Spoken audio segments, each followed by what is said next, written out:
Betapa indahnya kalau kita bisa warnai hidup kita dengan iman dan tauhid ini. Kita mendapat dua ganjaran.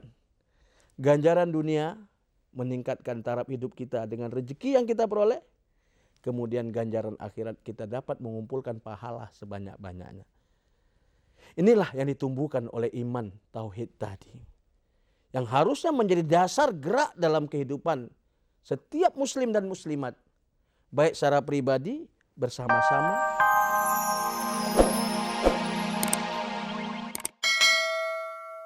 Jadi kalau orang melakukan dosa, itu karena imannya sudah kendor. Imannya sudah cacat. Imannya sudah menurun. Karena imannya ada kalanya naik, ada kalanya turun. Ada pasang surutnya.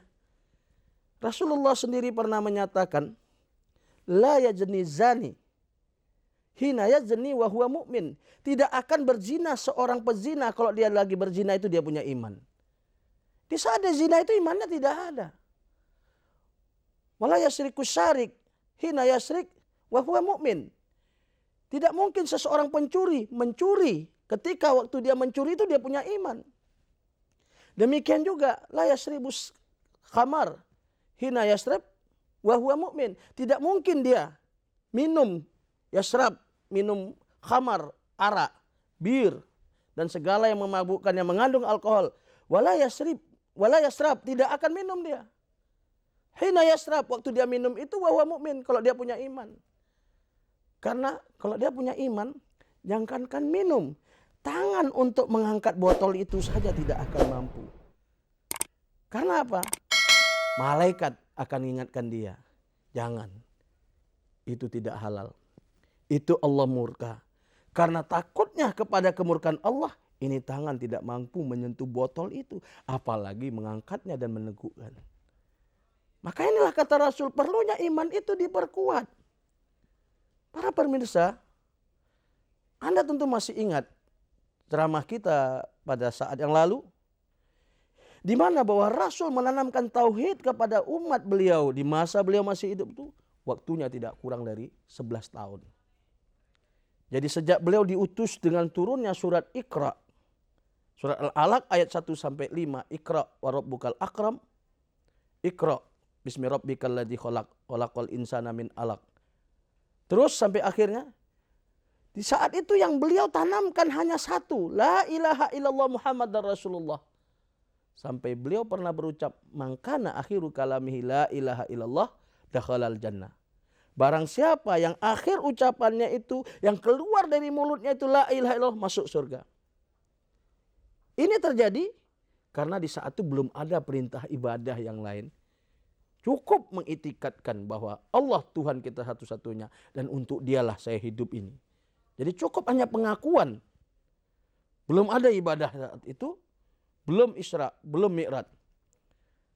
Maka saat itulah yang perlu kita jadikan sebagai contoh bahwa Nabi sendiri sebagai guru besar agama Islam memerlukan waktu yang panjang untuk menanamkan iman. Apalagi kita. Jadi kita pun secara sadar harus menampakkan iman terus. Sampai padat. Sampai tidak ada lagi luang di dalam lubuk hati kita itu. Nah, itu yang dimaksudkan Allah. Udkhulu fisilmi kafa. Islam secara kafa. Islam secara utuh. Islam secara komplit. Nah, inilah yang akan menjadi warna dari segala gerak-gerik kita. Kita naik kendaraan. Karena Allah, begitu kita naik, Bismillahirrahmanirrahim. Kendaraan mulai kita jalankan, Bismillahirrahmanirrahim wa mursaha inna rabbil ghafur rahim. Kita beribadah. Sampai minimal begitu berhenti kita ucapkan Alhamdulillahirabbil alamin. Kita ibadah. Makan pun ibadah. Minum pun ibadah. Semuanya adalah ibadah. Begitu indahnya, begitu banyaknya amal yang bisa kita lakukan sehari-hari. Apalagi ibadah yang ada imbalannya. Imbalan duniawinya. Tentu semangat kita semakin ganda. Kita dapat pahala. Kemudian kita dapat rezeki. Kita dapat imbalan pula.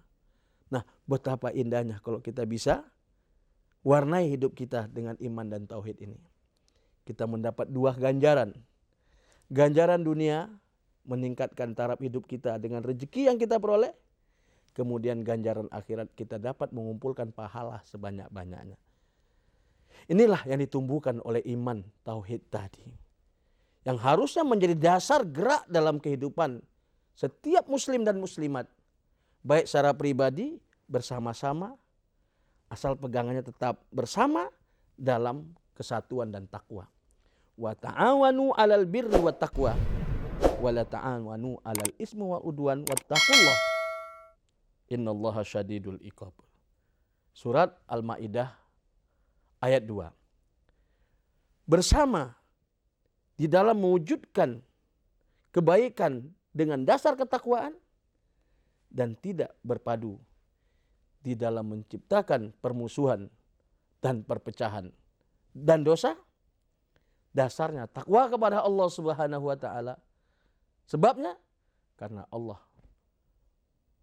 memperingatkan kita ada siksanya yang sangat pedih. Tidak hanya siksa akhirat dengan neraka, tapi juga siksa karena Allah tidak mau menerima kunjungan kita di dunia. Jadi kalau pernah kita bicarakan iman tauhid menumbuhkan cinta, iman tauhid menumbuhkan kesadaran, iman tauhid meluruskan arah hidup.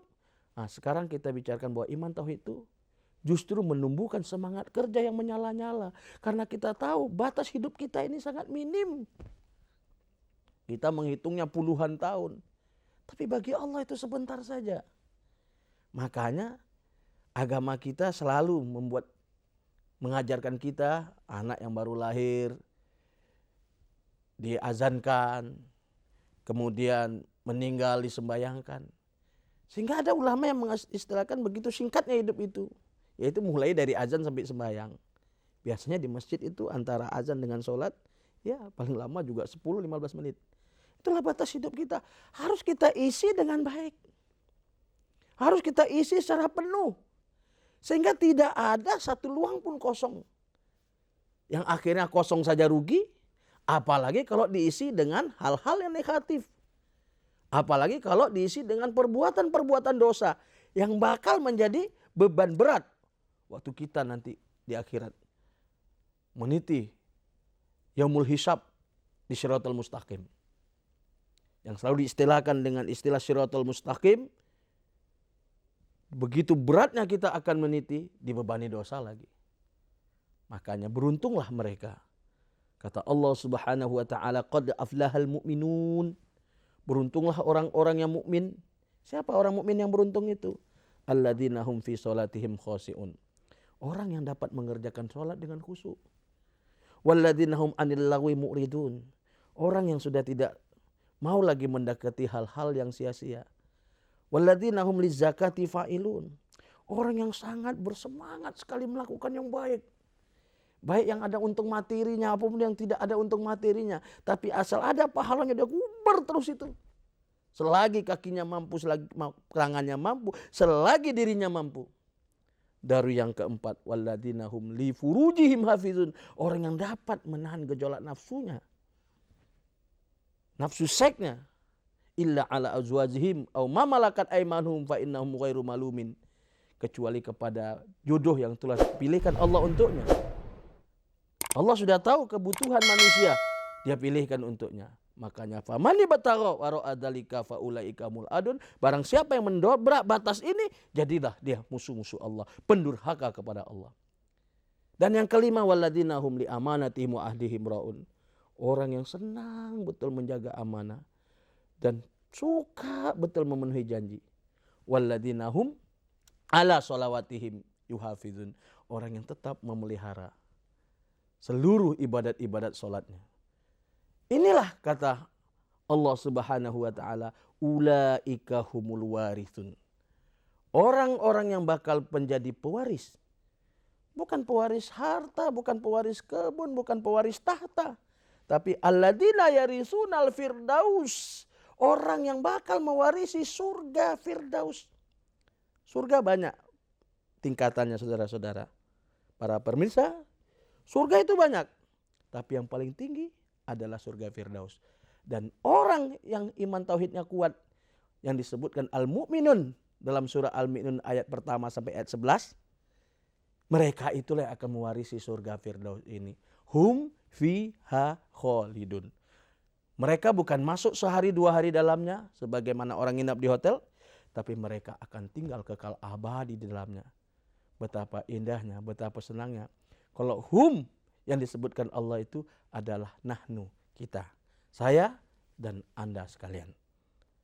Yaitu orang yang sudah mengisi batinnya dengan iman dan tauhid yang penuh. Sehingga gerak hidupnya, apapun dilakukannya asal itu mengandung pahala. Tapi sebaliknya, walaupun banyak menguntungkan materi, kalau itu dosa, dia enggan melakukannya. Karena mengecapnya belum tentu bisa lama, tapi derita membayar hutangnya di akhirat itu sudah pasti. Makanya iman tauhid akan melahirkan semangat yang positif. Dan iman tauhid akan menghilangkan segala keinginan-keinginan negatif. Semangat kerja inilah menumbuhkan etos kerja yang positif, yang menjadikan kita akan senantiasa punya nilai untuk masa kita sekarang, dan punya nilai yang dapat kita wariskan kepada generasi-generasi setelah kita.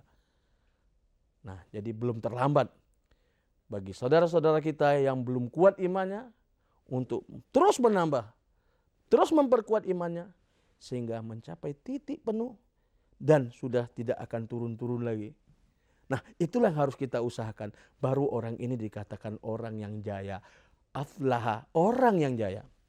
Jadi bukanlah orang yang jaya, orang yang memperoleh harta benda banyak saja, pangkat tinggi saja, kalau tidak disertai dengan iman, tidak disertai dengan tauhid dan takwa. Mudah-mudahan kita semua termasuk orang yang diinginkan oleh Allah Subhanahu wa taala, dan terselamatlah perjalanan hidup kita ini. Tidak ada masalah yang kita hadapi di dunia dan tidak juga masalah di akhirat nanti. Barakallahu li wa lakum fil Qur'anil azim wa nafa'ani wa iyyakum bima fihi minal ayati wa dzikril hakim. Aqulu qauli hadza wa astaghfirullah. Maaf lahir batin. Wassalamualaikum warahmatullahi wabarakatuh.